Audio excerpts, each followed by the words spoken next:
और दोस्तों, मेरा नाम प्रणय जायसवाल है और ये मेरा यूट्यूब चैनल है गोल्डन वर्ड्स। तो आज हम बात करेंगे एक्सपोर्ट का बिजनेस कैसे शुरू करें। एक्सपोर्ट का बिजनेस एक प्रॉफिट वाला बिजनेस है। इस बिजनेस की शुरुआत में कुछ लाइसेंस और रजिस्ट्रेशन होता है। एक बार आप इस प्रोसेस को पूरा कर लेते हैं बिजनेस आसान लगने लगता है। तो आइए दोस्तों, अब हम जानते हैं कि एक्सपोर्ट का बिजनेस कैसे किया जाता है। तो चलिए इसको शुरू करते हैं, लेकिन शुरू करने से पहले आप सभी से मेरा निवेदन है कि आप सभी, अगर ये वीडियो आपको अच्छा लगे तो आप चैनल को सब्सक्राइब कीजिए, वीडियो को शेयर कीजिए और ज़्यादा से ज़्यादा लोगों तक ये वीडियो पहुँचाइए। तो चलिए शुरू करते हैं आज का ये वीडियो, एक्सपोर्ट का बिज़नेस कैसे शुरू करें। एक्सपोर्ट का बिज़नेस है क्या? एक्सपोर्ट का बिज़नेस मैं आपको बता दूँ, एक लंबे समय तक चलने वाला बिज़नेस है। देखिए, अब एक्सपोर्ट के बिज़नेस में क्या होता है, यदि आप कोई सामान बनाते हैं या कोई प्रोडक्ट बनाते हैं, कोई आर्टिकल बनाते हैं, यदि आप उसको बाहर के विदेशों में बेचना चाहते हैं, तो ऐसे सामान को बेचने के लिए, प्रोडक्ट को बेचने के लिए आप जो बिज़नेस किया जाता है उसको एक्सपोर्ट का बिज़नेस कहा जाता है। विदेशों में भारत की बनी हुई वस्तुओं की काफ़ी माँग है, जिनके लिए वहाँ के ग्राहक अच्छी कीमत चुकाने को तैयार रहते हैं। देखिए दोस्तों, हमारे देश में कुछ ऐसी चीज़ें बनती हैं जिनकी डिमांड फॉरेन कंट्रीज़ में ज़्यादा होती है और वहाँ के लोग, आपको पता है कि स्टैंडर्ड ऑफ लिविंग में काफ़ी हमसे आगे हैं, तो वो खर्चा करने में नहीं डरते हैं। तो वहाँ पे जिन चीज़ों की डिमांड रहती है, उन चीज़ों की डिमांड को पता करके हम अगर उनको प्रोडक्ट बेचें, तो ये हमारे लिए कहीं न कहीं बेनिफिशियल होता है, हमें कहीं न कहीं ज़्यादा मुनाफ़ा होता है। एक्सपोर्ट के मार्जिन में सबसे बड़ी बात ये है कि मार्जिन बहुत अच्छा मिलता है और मुनाफ़ा बहुत ज़्यादा होता है। और सरकार ने हाल ही में एक्सपोर्ट बिज़नेस को बढ़ावा देने के लिए एक वित्तीय कोष की भी स्थापना की है। तो कहीं न कहीं मुझे ये लगता है कि जो लोग अपने आप को सेटल करना चाहते हैं लाइफ़ में एक स्थायी बिज़नेस के अंदर, तो उनके लिए एक्सपोर्ट का बिज़नेस कहीं न कहीं बहुत अच्छा है। ये दोस्तों, बात करते हैं एक्सपोर्ट बिजनेस के लिए कुछ महत्वपूर्ण नियम।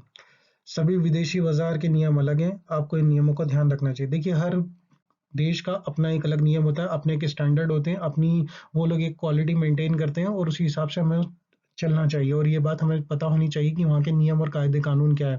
आप जिस बाजार में बिजनेस करना चाहते हो, उसको आप पहले कितना समझते हैं, ये आपके लिए जानना ज़्यादा ज़रूरी है। कि आप जैसे अपना माल अमेरिका में बेचना चाहते हैं, तो वहाँ की पॉलिसी क्या है, गवर्नमेंट की पॉलिसी क्या है आपके प्रोडक्ट को लेके, या उन्होंने क्या क्वालिटी स्टैंडर्ड सेट किए हुए हैं, ये आपको सबसे पहले देखना ज़रूरी होता है। और प्रोडक्ट चुनते समय ध्यान रखना चाहिए कि वहाँ के बाजार में कंपटीशन कैसा है। अगर आप ऐसी चीज़ बनाएँगे जिसमें दिमाग का खेल नहीं है, तो आप प्राइस वॉर में फँस जाएँगे। तो देखिए, कहीं न कहीं आपको ये पहले सुनिश्चित करना होगा कि आप क्या प्रोडक्ट रखना चाहते हो और उस प्रोडक्ट के लिए उस देश में क्या नियम और क्या कायदे कानून है और वहाँ के लोकल जो मैन्युफैक्चरर्स हैं, उस प्रोडक्ट को किस कॉस्ट पे बनाते हैं और किस कॉस्ट पे सेल करते हैं, ये आपके लिए जानना सबसे बेहद ज़्यादा ज़रूरी होगा। अब देखिए, एक्सपोर्ट के बारे में आपने समझ लिया है कि कैसा वहाँ पे मार्केट का कंपटीशन होता है। अब इस हिसाब से आपकी स्ट्रैटेजी क्या होनी चाहिए। देखिए, मैं काफ़ी टाइम से एक्सपोर्ट बिज़नेस में रहा हूँ, तो मैंने जो आज तक ऑब्ज़र्व किया वो मैं आपके साथ शेयर करना चाहता हूँ। तो इसी स्लाइड को हम लोग आगे बढ़ाते हैं, देखते हैं कि एक्सपोर्ट के बिज़नेस में हमारी क्या बेस्ट स्ट्रैटेजीज़ होती है जो मैंने प्रैक्टिकली अप्लाई करी हैं। तो चलिए देखते हैं क्या है वो स्ट्रैटेजीज़। दोस्तों, एक्सपोर्ट के बिज़नेस में 2 ही चीज़ इम्पोर्टेंट होती है, एक तो आपका प्रोडक्ट और दूसरा इसका प्राइस। आपको प्रोडक्ट कैसा चूज़ करना चाहिए, प्रोडक्ट का चुनाव इस बात पर निर्भर होता है कि आप कितना इन्वेस्टमेंट करना चाहते हैं। प्रोडक्ट ऐसा प्रोडक्ट चुनें जिसमें आइडिया की अहमियत हो या मार्केट में डिमांड हो। ऐसा प्रोडक्ट चुनें जो भारत में आसानी से बनाया जा सकता है और आसानी से विदेशों में बेचा जा सकता है। देखिए, सब कुछ डिपेंड करता है आपके प्रोडक्ट के ऊपर कि आपकी प्रोडक्ट की क्वालिटी क्या है और आप किस क्वालिटी का प्रोडक्ट बना रहे हैं और किस प्राइस पे उसको आप बेचना चाहते हैं। और दूसरा महत्वपूर्ण जो है प्राइस, आपका प्राइस। देखिए, लोग एक्सपोर्ट का बिजनेस तो करना चाहते हैं, लेकिन उनको ये पता नहीं होता कि हमारे प्रोडक्ट की क्या प्राइसिंग होगी। तो जो फॉरेन कंट्रीज में आप अगर अपना माल बेचना चाहते हैं, तो उसके लिए सबसे पहले आपको ये डिसाइड करना होगा कि इसमें आपको मार्जिन कितना मिल रहा है। अगर आपको फॉरेन में एक्सपोर्ट करके भी कोई मार्जिन नहीं मिल रहा, तो ऐसे प्रोडक्ट को फॉरेन के मार्केट में बेचने से कोई मतलब नहीं है, उल्टा इसमें आपका ही घाटा होगा।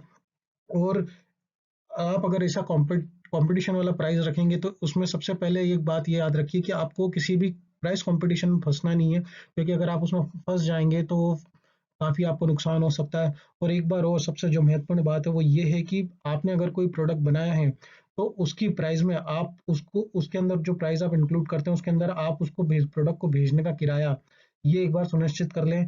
तो ताकि आपको ये पता चल जाए कि आपके जो प्रोडक्ट की एक्चुअल जो आपको मार्जिन मिलना है वो कितना मिलना है उस प्रोडक्ट के ऊपर। तो यही सब बातें होती हैं जिनको जानने के लिए आपको ये सारी चीज़ें रिसर्च करना होगी या किसी रिसर्च कंपनी को हायर करना होगा। और यदि आप इस बारे में और ज़्यादा कुछ जानना चाहते हैं तो मेरे दिए गए नंबर पर व्हाट्सएप कीजिए। मैं आपको कभी भी, लोग मुझसे हमेशा बार बार व्हाट्सएप पे पूछते हैं कि हमें ये बिजनेस करना है, इस बिजनेस में हमें क्या बेनिफिट होगा।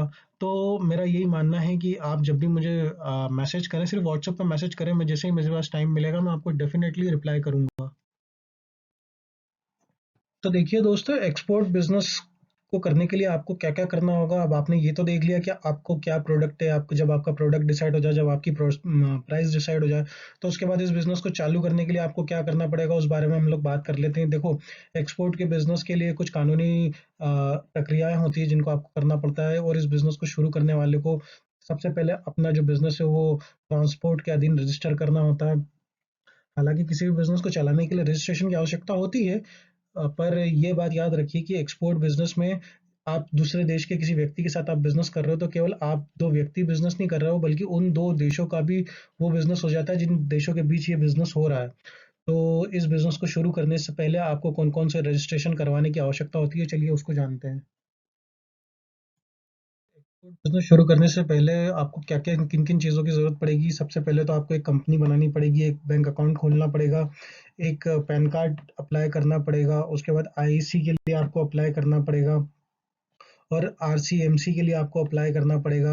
और उसके बाद आप क्या प्रोडक्ट रखना चाहते हो उसका आपको वो डिसाइड करना पड़ेगा। आपको प्रोडक्ट किन किन देशों में भेजना चाहते हैं आप, और कहाँ कहाँ उसको बेचना चाहते हो उस वो आपको डिसाइड करना पड़ेगा। और दूसरी बात, जिन देशों में आप माल भेजना चाहते हैं, जहाँ पे आप अपना प्रोडक्ट बेचना चाहते हैं, वहाँ पे कौन कौन खरीदार है जो आपके माल को खरीदेंगे, उनको ढूंढना होगा। आपको अपनी कॉस्ट निकालनी होगी कि उस प्रोडक्ट को बनाने में और बेचने में कितनी कॉस्ट चाहिए। और सबसे पहले मैं आपको एक बात बता दूं कि कोई भी एक्सपोर्ट बिजनेस में आप अगर जाना चाहते हो तो आपको पहले दूसरे देश को अपने प्रोडक्ट का एक सैंपल भेजना होगा। उसके बाद वो लोग आपकी क्वालिटी को देखेंगे, स्टैंडर्ड अप्रूव करेंगे, उसके बाद ही आप ये बिजनेस कर पाएंगे। और इस बारे में आगे जानने के लिए आपको कहाँ कहाँ कैसे कैसे आपको अप्लाई करना है, इसको जानने के लिए आप मेरे व्हाट्सएप नंबर पर व्हाट्सएप कर सकते हैं, पूछ सकते हैं। मैं आपको सारी चीज़ें इसलिए एक साथ नहीं बता सकता क्योंकि काफ़ी बड़ा वीडियो हो जाएगा, और लोग मुझसे बोलते हैं कि आप काफ़ी बड़ा वीडियो बनाते हैं, तो मैं इसीलिए थोड़ा सा इस वीडियो को छोटा करते हुए मैंने आपको बेसिक बेसिक चीज़ें बता दी है। यदि आपको लगे कि आपको इन चीज़ों को जानने की ज़रूरत है, आप डेफिनेटली आप मेरे मोबाइल नंबर पे कॉल कीजिए। मैं आपको कभी भी आप मुझसे पूछेंगे, मैं आपको सारी जानकारी दूंगा। और बिजनेस को बढ़ावा देने के लिए हमारी ओर से सरकार को कुछ सुझाव। दोस्तों, मेरा पहला सुझाव है कि एक्सपोर्ट और मैन्युफैक्चरिंग सेक्टर पे विशेष ध्यान देने की आवश्यकता है। और एक्सपोर्ट को बढ़ाने के लिए हमारे देश को कंबोडिया, लाओस, म्यांमार, वियतनाम में बीबीएन और बिम्स्टेक जैसे जो हमारी संघीय ढांचे हैं उनका उपयोग करते हुए एक स्ट्रॉन्ग रिलेशनशिप, बिजनेस रिलेशनशिप बनाने चाहिए।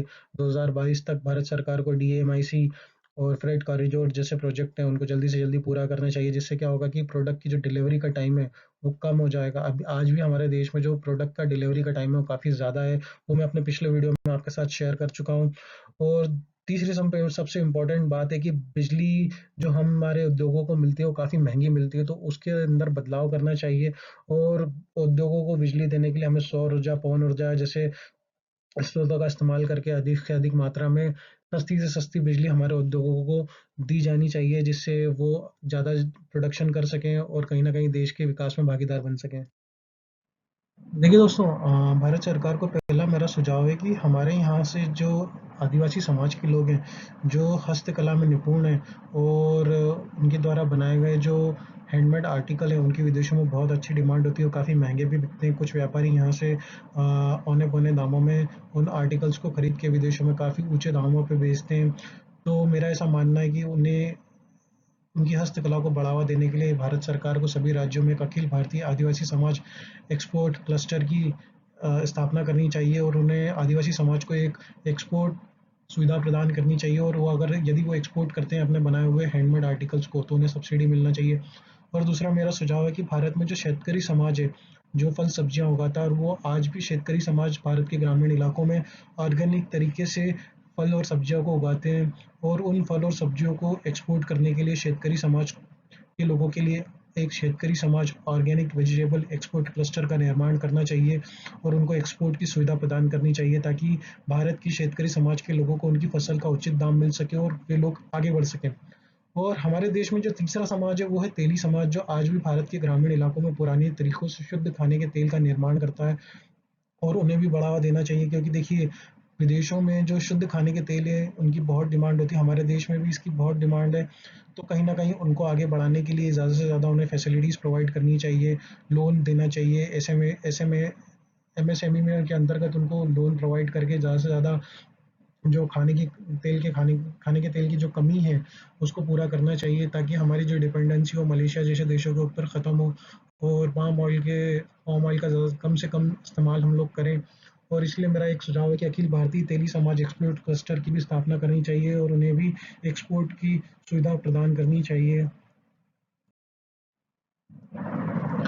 देखिए दोस्तों, ये है आईएमएफ का जो प्रिडिक्शन है एक्सपोर्ट के बारे में, वो इंडिया के में उनको काफ़ी अपॉर्चुनिटीज़ दिखती हैं कि इंडिया में एक्सपोर्ट सेक्टर में काफ़ी संभावनाएं हैं। तो हमें इस बात को ध्यान में रखते हुए अपनी एक्सपोर्ट की जो पॉलिसी उसको चेंज करना चाहिए और एक्सपोर्ट को बहुत इजीली बनाना चाहिए। देखिए चाइना ने जितनी भी ग्रोथ करी है वो एक्सपोर्ट के दम पे ही करी है, उन्होंने पूरा देश उनका एक्सपोर्ट हब है। लोग बोलते हैं कि चाइना दुनिया की फैक्ट्री है, तो कहीं ना कहीं ये बात भी सच है।